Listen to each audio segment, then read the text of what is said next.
Hello friends, welcome to my channel study mention. जैसा कि आप सभी को पता है कि मैं मेरे इस चैनल पे REET level first two notes के माध्यम से कंप्लीट करा रही हूँ। इसके पहले मैंने जनरल साइंस वाला पोर्शन कंप्लीट करा दिया है और अब मैं नया सब्जेक्ट लेके आ रही हूँ।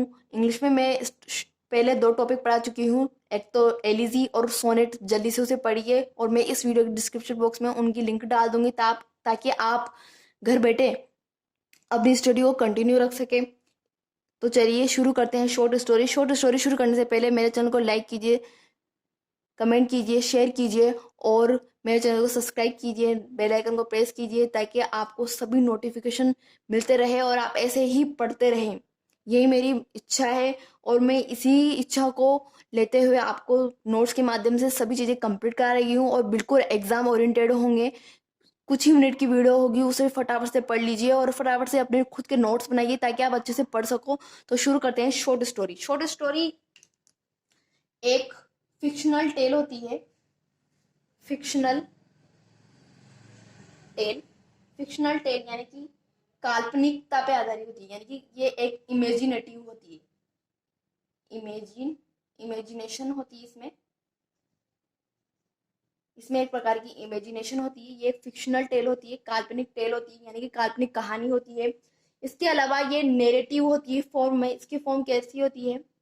ये नेरेटिव होती है, यानी वर्णनात्मक होती है। इसके अलावा हम देखते हैं कि जो स्टोरी होती है वो जो स्टोरी होती है वो बेसिकली प्रोज में लिखी जाती है, यानी कि गद्य में लिखी जाती है। लेकिन जो ये स्टोरीज है ये लिखी जाती है पोएम में, और पोएम में लिखे जाने के कारण इसे हम कहते हैं वर्ड्स टेल या फिर हम इसे कहते हैं बेलेड। बेलेड का मतलब होता है अ स्टोरी इन वर्ड्स। इसे हम वर्स टेल भी कहते हैं क्योंकि जो स्टोरी होती है वो प्रोज यानी गद्य में लिखी जाती है।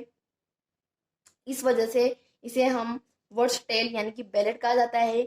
नॉर्मली पोइम हम पद्य में लिखे जाते हैं, यानी कि पद्य भाग जिसमें स्टेंजाज हो, लेकिन जो स्टोरी है वो यहाँ पर गद्य नहीं पद्य के रूप में लिखी जाती है। इस वजह से इसे वर्स टेल भी कहा जाता है। नॉर्मली स्टोरी गद्य भाग से निकलती है, लेकिन यहाँ पर जो स्टोरी है वो पद्य के भाग से निकली हुई है, इसलिए इसे वर्स टेल कहते हैं।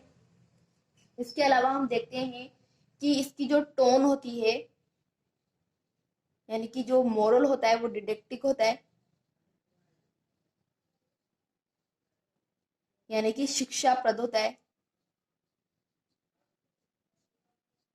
इसके अलावा हम देखते हैं कि इसमें कुछ मोरलिटी रहती है, यानी कि शिक्षाप्रद होने के कारण ये मोरलिटी इसकी क्वालिटी है कि अगर हमसे पूछ ले what is the quality of short story, देख दे दे ऑप्शन में डिडेक्टिक, मोरलिटिव और शैक्षिक प्रकार से कौन सा भी अगर हमें ऑप्शन मिल जाए और डी ऑप्शन हो उपरोक्त सभी, यानी कि ऑल ऑफ दीज, तो आप टिक करोगे ऑल ऑफ दीज पे, क्योंकि ये इसकी जो टोन होती है वो डिडेक्टिव यानी कि शिक्षाप्रद होती है और मोरलिटी यानी नैतिकपन झलकता है। इसके अलावा हम देखते हैं कि इसमें 3 इंपॉर्टेंट प्लॉट स्ट्रक्चर होते हैं, एलिमेंट्स होते हैं। वो 3 एलिमेंट्स क्या क्या होते हैं? पहला है प्लॉट, दूसरा है कैरेक्टर, तीसरा है सेटिंग। तो ये 3 एलिमेंट्स होते हैं जो एक शॉर्ट स्टोरी को बनाने में अपना योगदान देते हैं। तो हम 3 एलिमेंट्स को पढ़ेंगे। ये 3 एलिमेंट्स हमने यहाँ पर इस तरह से लिख दिए हैं। पहला एलिमेंट, दूसरा एलिमेंट और उसके बाद है तीसरा एलिमेंट। फर्स्ट जो प्लॉट होता है ये बिल्कुल सिंपल होना चाहिए, यानी कि साधारण होना चाहिए। इसके अलावा ये ज्यादा लंबा नहीं होना चाहिए, यानी कि नॉट लेंथी।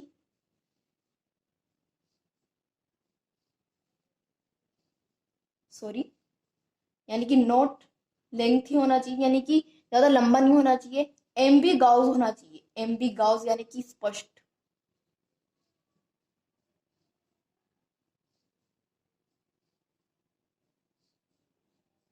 इसके अलावा ब्रीफ होना चाहिए, यानी संक्षेप में होना चाहिए। इस तरह की कुछ यहाँ पर पैरामीटर्स है कि एक प्लॉट कैसे होना चाहिए। सिंपल होना चाहिए, ज़्यादा लंबा नहीं होना चाहिए, स्पष्ट होना चाहिए और छोटा होना चाहिए, संक्षेप होना चाहिए। इसी प्रकार से कैरेक्टराइजेशन कैसा होना चाहिए। कैरेक्टराइजेशन ज़्यादा ओवर क्राउडेड नहीं होना चाहिए, ओवर क्राउडेड नहीं होना चाहिए। अगर कैरेक्टराइजेशन में अगर हम पात्रों की संख्या बढ़ाते जाएंगे तो ओवर क्राउडेड हो जाएगा, और ओवर क्राउडेड होने के कारण हमें स्टोरी में मज़ा नहीं आएगा। इस वजह से कम कुछ ही पात्र होने चाहिए, जैसे कि 2 या 3 या 4। जैसे हम बड़ी स्टोरीज में देखते हैं कि वहाँ 4-5 से ज़्यादा हमें पात्र देखने को मिलते हैं, लेकिन यहाँ पर जो पात्र होते हैं वो ज़्यादा नहीं होना चाहिए, यानी कि ओवर क्राउडेड नहीं होना चाहिए।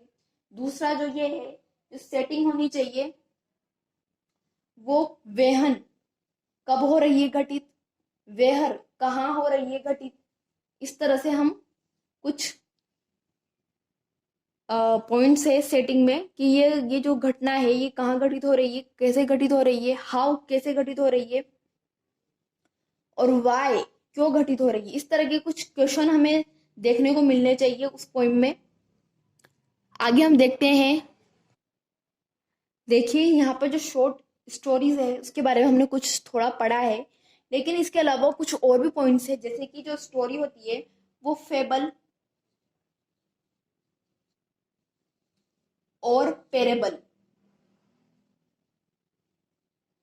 इस तरह के कुछ पार्ट्स में डिवाइडेड है। फेबल्स यानी कि जो वो स्टोरीज जो केवल बर्ड्स या एनिमल्स